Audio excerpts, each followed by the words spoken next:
নমস্কার। আমরা পড়ছিলাম স্বামী বিবেকানন্দের বাণী ও রচনা তৃতীয় খণ্ডে লিখিত প্রকৃতি ও পুরুষ। আজ তাহলে বাকি অংশটি শুরু করছি।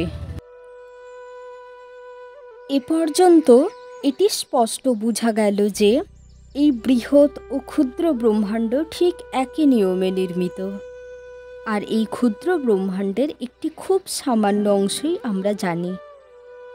আমরা জ্ঞানের নিম্নভূমিও জানি না, জ্ঞানাতীত ভূমিও জানি না।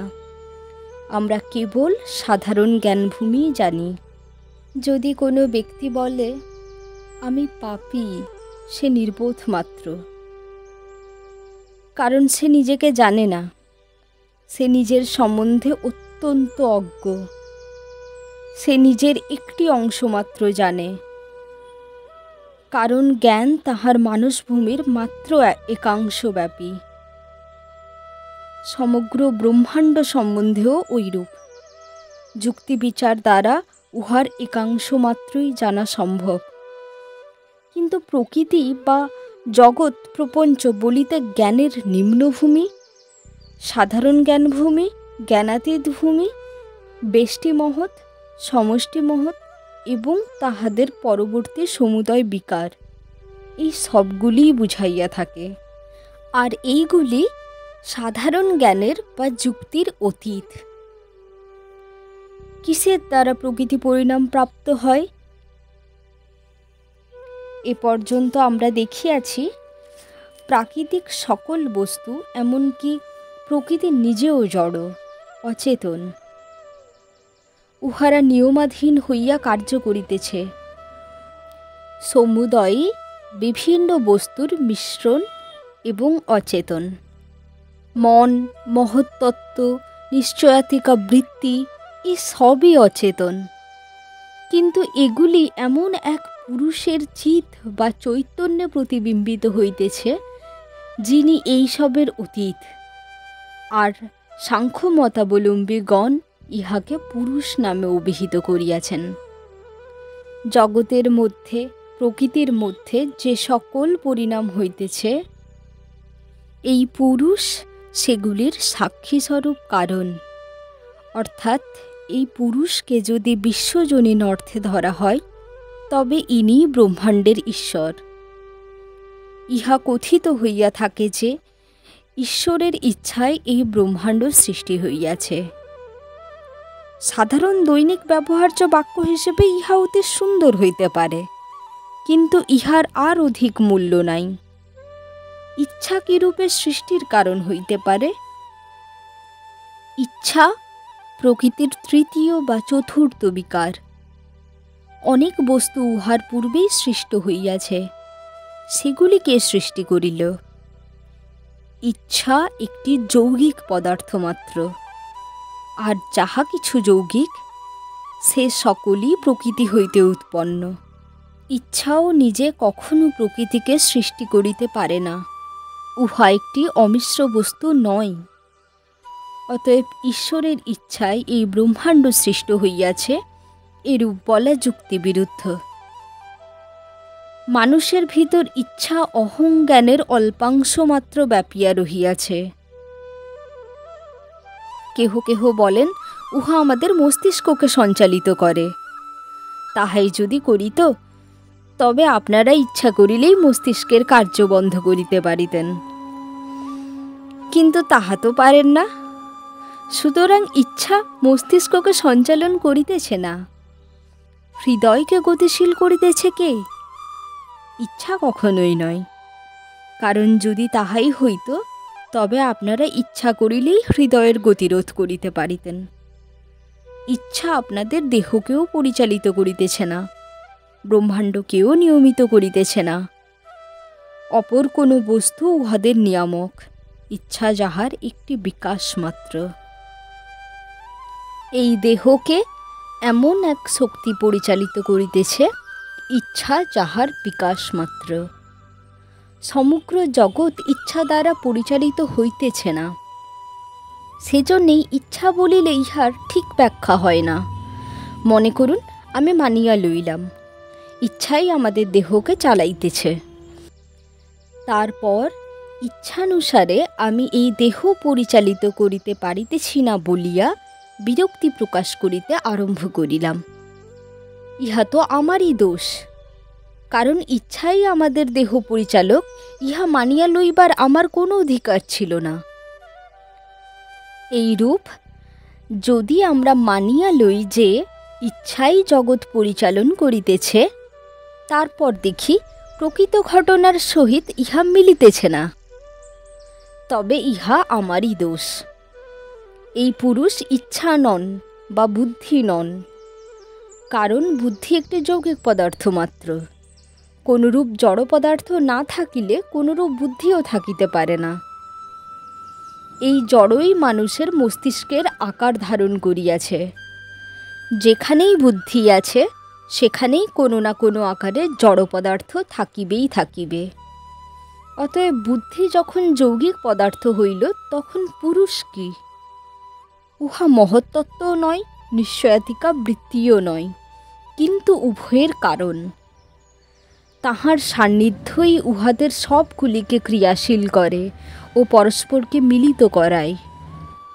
পুরুষকে সেই সকল বস্তুর কয়েকটির সহিত তুলনা করা যাইতে পারে যেগুলির শুধু সান্নিধ্যই রাসায়নিক কার্য ত্বরান্বিত করে। যেমন সোনা গলাইতে গেলে তাহাতে পটাশিয়াম সায়ানাইড মিশাইতে হয়। পটাশিয়াম সায়ানাইড পৃথক থাকিয়া যায়, শেষ পর্যন্ত উহার উপর কোনো রাসায়নিক কার্য হয় না। কিন্তু সোনা গলানো রূপে কার্য সফল করিবার জন্য উহার সান্নিধ্য প্রয়োজন। পুরুষ সম্বন্ধেও এই কথা।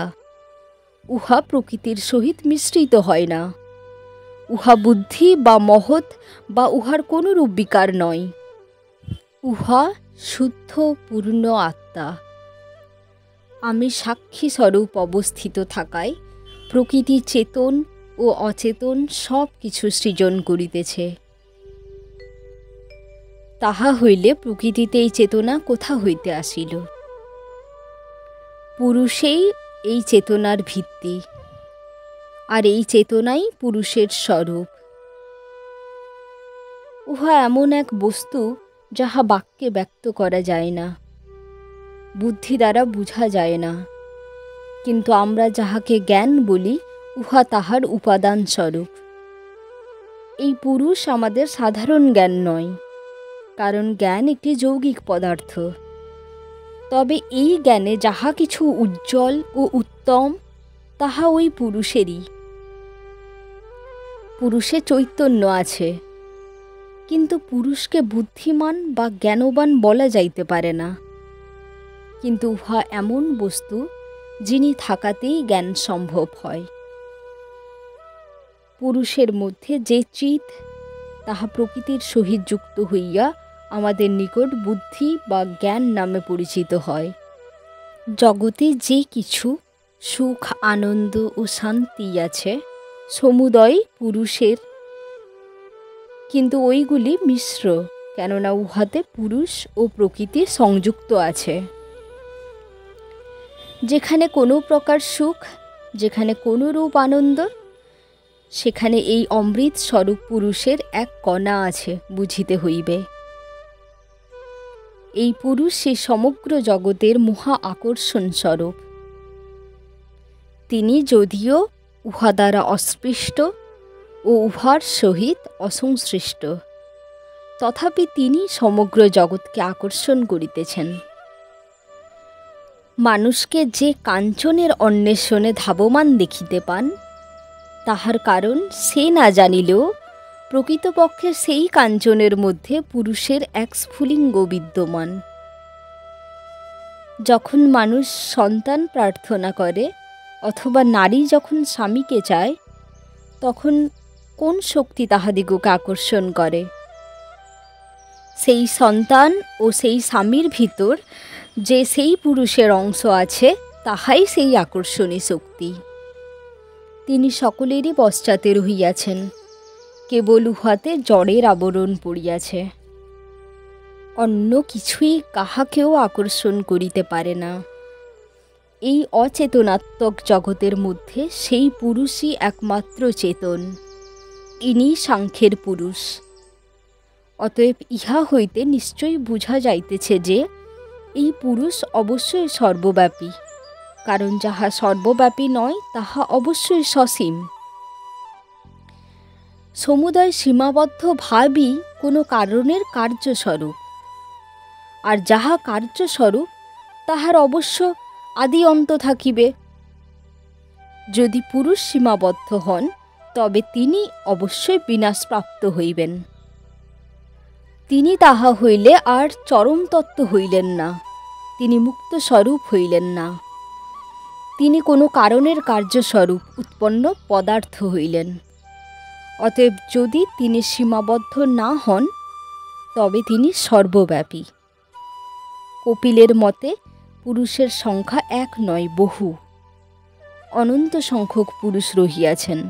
আপনিও একজন পুরুষ, আমিও একজন পুরুষ, প্রত্যেকেই এক একজন পুরুষ।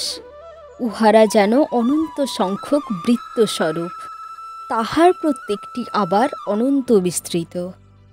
পুরুষ জন্মানো না, মরেনও না, তিনি মনও নন, জড়ও নন।